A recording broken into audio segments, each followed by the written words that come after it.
Special Olympics Asia Pacific is an organisation with a mission to provide sporting opportunities and inclusion to people with intellectual disabilities across the region. With me today is Dipak Natali, the President and Managing Director of Special Olympics Asia Pacific, to share how technology has enabled them to continue supporting their athletes and athletes' families over the last 18 months, and how technology partners like Swingvy have taken care of their internal processes so they can focus on the vital work that they do.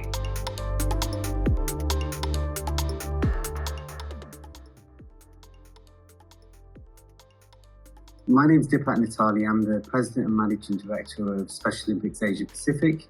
Special Olympics is an organisation that works with people with intellectual disabilities. We know that people with intellectual disabilities are often excluded and isolated throughout their lives. And what we do is we start by providing them with sports opportunities, which can then lead them to being more confident, being able to express themselves, to be around others in a community and so forth.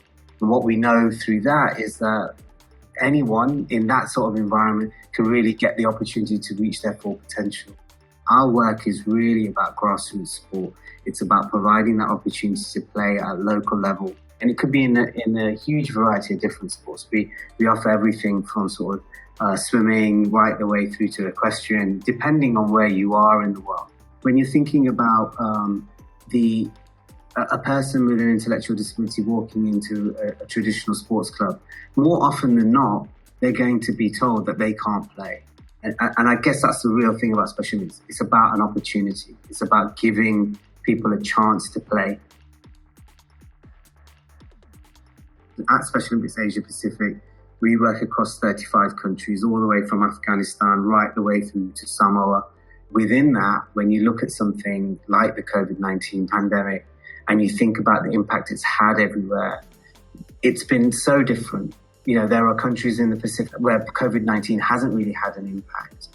And then we've seen, unfortunate events in other places in the world where we're seeing countries really having to restrict whatever they can do.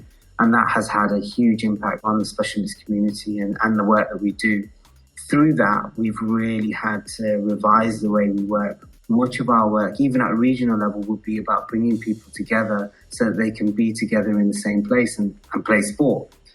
Before the pandemic, people with intellectual disabilities were left out and they were excluded. I think what we're seeing within the pandemic is that that's even exacerbated now. All of our work is shifting into this area of being more about ensuring there's connections. Now we're focusing very much on engaging with them on a virtual basis, making sure that they're staying healthy, staying fit, and above all, not feeling any more isolated than they already do. So trying to find the avenues to do that, that's been our focus. One of the things that happened very early on in the pandemic for us is a group of young people that we work with and without intellectual disabilities. We work with them, they come from all across the region and they come together and they form something we call a regional input council. During the pandemic, they caught up with each other over, online, and they said, hey, we need to do something to keep us all motivated, keep young people that are involved in the movement motivated. And they came up with a campaign called 1,000 Cranes for Inclusion. And it was a lovely origami campaign. If you fold 1,000 cranes, the legend is that your wish can be granted. And these young people all wanted to wish for everyone to be safe and healthy during the pandemic, and for inclusion to be something that we all foster throughout. We've learned so much over the last year and a half now almost, isn't it? And it's been absolutely wonderful to see how not only we have been able to adopt technology, but certainly how quickly we've seen that change on the ground with the countries that we work with. The fact of the matter is that technology doesn't allow us to reach every person with intellectual disabilities. Far from it. In fact, we know that there are challenges around that. But at least the connections that we have been able to establish and the way in which technology has allowed us to address a lot of those primary challenges of just simply connecting and making sure that people don't feel that they've been left out That's part of us now. I think that there's not a chance that we'd be going back to the way things were. For us in the region, one of the difficult things has always been people needing to understand what Special Olympics actually is and what we do. A lot of people confuse us with the Paralympics. They think that we're about high performance, elite level sport. And in actual fact, we're completely down the other end of the spectrum, really focusing on opportunity at grassroots level.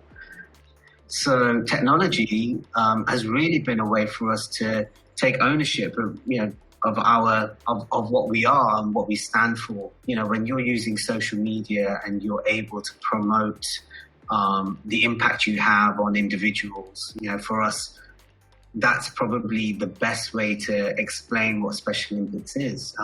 When you hear about an athlete who spent most of their younger childhood being left out or bullied or sort of singled out for being different and not allowed to play sport, you give them a chance to play sport, which leads to other opportunities to expand and grow as an individual.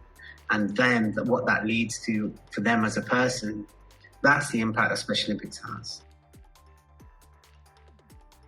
We have a core team of staff in Singapore, and then we have a number of staff that are based in different countries so that we can offer the most widespread support, both culturally and geographically. Having a way for us to be able to connect all of those people and make sure that their needs are all looked after as part of Special Olympics is wider sort of HR, I guess. It makes to be able to use something like Swingvy to bring them together. So Swingvy has been a great way for us to connect those dots, I guess, across the region.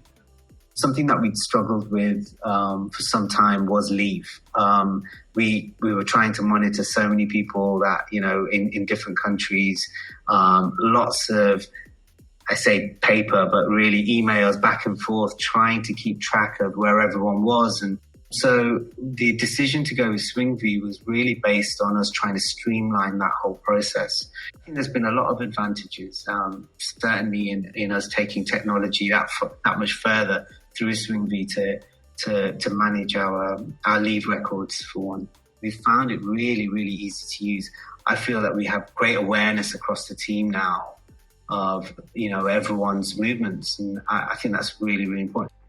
I think the best thing about Swingvy is it's streamlined so much of the processes that have felt like we've been swimming through treacle. It's a case of I felt like we were always trudging along, finding it so difficult to manage, these types of things which should be quite straightforward. Just allowed us to think more about our work rather than anything else, which is exactly what you want. You don't want to be stuck in processes. For an organisation like us, it's about having an impact on a person with intellectual disabilities. You want to give everything to that. And so knowing that the processes are being managed securely, well, and professionally, it's really important. And I think Swingvy is allowing us to do that.